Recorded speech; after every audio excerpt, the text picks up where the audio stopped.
First important editorials வந்து நியூஸ்ல வந்துச்சு. அத அனலைஸ் பண்ணலாம் வாங்க. ஃபர்ஸ்ட் வந்து வந்தே மாதரம் ரிலேட்டடா பார்லிமெண்ட் வந்து டிபேட் பண்ணாங்க. அதுக்கு ரிலேட்டடா மெட்ராஸ் ஹைகோர்ட் ரிட்டையர்ட் ஜட்ஜ் வந்து எது மாரி ஒப்பீனியன் சொன்னாருன்னு இந்த எடிட்டோரியல்ல பார்க்கலாம். இது வந்து யுபிஎஸ்சி ஜிஎஸ்1 ஹிஸ்ட்ரி கூடயும், ஜிஎஸ்2 பாலிட்டியோடயும் ரிலவன்ட் பண்ணலாம். அதே டிஎன்பிஎஸ்சின்னு எடுத்துக்கிட்டா, யூனிட் 1 மாடர்ன் ஹிஸ்ட்ரி, தென் ஜிஎஸ்2ல யூனிட் 1 இந்தியன் பாலிட்டி கூட இந்த ஆர்டிகிள ரிலவன்ட் பண்ணலாம்.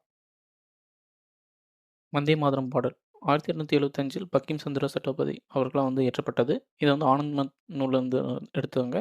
இந்தியாவை வந்து 3 தாயாக கடந்த காலம், நிகழ்காலம், எதிர்காலம் நிலையை வந்து குறிக்கிற விதத்தில் இதை வந்து இயற்றியிருப்பார். தேசிய இயக்கத்தில் இந்த சாங் வந்து இது மாதிரி இம்பார்ட்டண்டாக இருந்துச்சுன்னா 1896 ஐஎன்சி மீட்டிங்கில் வந்து ரவீந்திரநாத் தாகூர் வந்து முதல்ல வந்து பாடினார். 1905 சுதேசி இயக்கத்தின் போதும் இது தேசிய முழக்கமாகவே இருந்தது. அப்புறம் வந்து 1907 ஸ்டூட்கார்ட் என்னும் இடத்துல வந்து பிகாச்சி காமா அவங்க வந்து வெளிநாட்டிலையும் இந்த சாங்ஸை வந்து எடுத்துகிட்டு போய் ரீச் பண்ணுற மாதிரி பண்ணாங்க. ஆரம்பத்தில் ஏன் ஒரு சில எதிர்ப்பு இருந்துச்சு. ஏன்னா வந்து இது வந்து சரளமாக வந்து தேவதை இந்து ரிலீஜன் மட்டும் ரிலவெண்ட்டாக இருக்க மாதிரி இருந்தால் முஸ்லீமும் வந்து கொஞ்சம் அப்போஸ் பண்ணாங்க ஸ்டார்டிங்கில். 1937 காங்கிரஸ் வர்க்க குழு இதை வந்து கொல்கத்தாவில் நடந்துச்சு. அப்போ வந்து ஜவஹர்லால் நேரு வந்து அதுக்கு தலைமை தாங்கினார். முன்மொழிந்தவர் வந்து ராஜேந்திர பிரசாத், சர்தார் வல்லபாய் பட்டேலும் அந்த மீட்டிங்கில் இருந்தார். அதுவும் போக வந்து காந்தி வந்து ஸ்பெஷல் இன்வைட்டியாக வந்து இன்வைட் பண்ணியிருந்தாங்க. இதனோட இலக்கு என்னன்னா தேசிய ஒற்றுமை காக்க வேண்டும். அதான் அப்படி தான் முடிவு பண்ணாங்க. அதனால் வந்து தேசிய பாடலில் வந்து நம்ம வந்து ஃபஸ்ட் 2 பேரை மட்டுமே எடுத்துக்கலாம் அப்படின்னு வந்து அக்செப்ட் பண்ணிக்கினாங்க.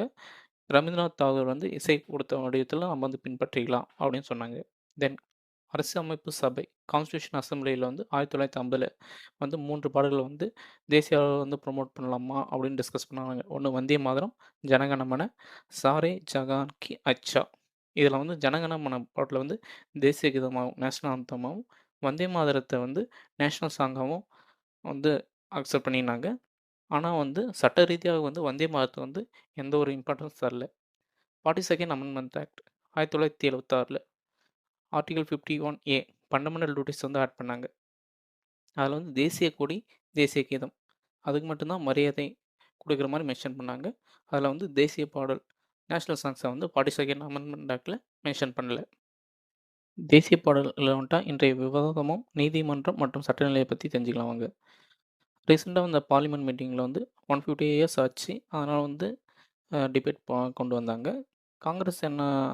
காங்கிரஸ் தான் வந்து 1937 வந்து பாடலில் வந்து 2 பேரை வந்து ஷார்ட் லிஸ்ட் பண்ணிட்டாங்க. மற்ற பாடல் தந்தா நல்லாயிருக்கும் அப்படின்னு ரூலிங் பார்ட்டிக்கு சொன்னாங்க. அதே ஆப்போசிஷன் பார்ட்டி காங்கிரஸ் என்ன சொல்கிறாங்கன்னா, இதெல்லாம் எந்த ஒரு பிரச்சனையுமே இல்லை. இதை வந்து நாங்கள் பண்ண மட்டும் இல்லை, கான்ஸ்டியூஷன் அசெம்பிளியும் இது மாதிரி தான் அடாப்ட் பண்ணாங்க அப்படின்னு